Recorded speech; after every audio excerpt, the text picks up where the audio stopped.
SK Kagawad nga ginakabig high value individual kag duwa ka tiyo sini dakop sa drug buy bust operation. Sa SK Kagawad ginatudlo nagabaligya sang droga sa mga pamatanon suno sa kapulisan. Si John Sala nakatutok. Arestadong number 1 SK Kagawad sa Barangay San Juan, Molo, Iloilo City nga si Eman Jude Saraza, 23 anyos, siging patigayon nga drug buy-bust operation sa amuman nga barangay kahapon Agosto 19. Si Saraza ang ginakabi nga high-value individual. Lakip pinadakpanan duwa sini ka mga tiyo nga Sanday Demokrito Saraza III, 32 anyos, kag Manfred Saraza, 38 anyos, nga lunsay mga street-level individuals. Kapin 60 grams ang suspected shabu nagabalor sang 408,000 pesos ang nakumpiskar sa mga sospek. Dugay na siya aga-engage.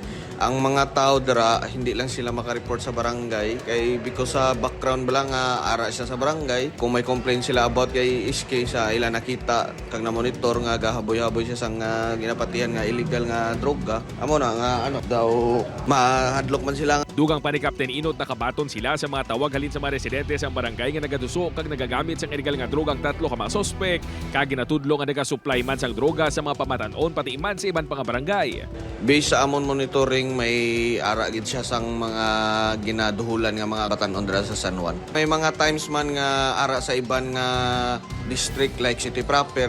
Ginkakibot naman sa ilang mga kasilingan ang iligal nga aktibidad sang tatlo ilabinan ni SK Kagawad Saraza. Nga kuntani nagagiya pa kuno sa mga kasubong sini nga pamatanon. Ti kanugon bala ti siyempre SK Kagawad kapag tapos dalay kasama sina nga nga butang. Wala malakip sa Barangay Anti-Drug Abuse Council o Badakli si Saraza kag makabig newly identified.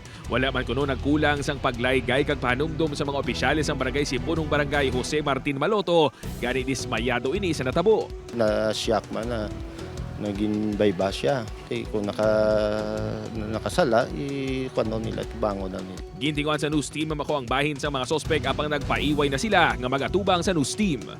Upod kay Hans Tisierto, John Sala. 1 Western Visayas.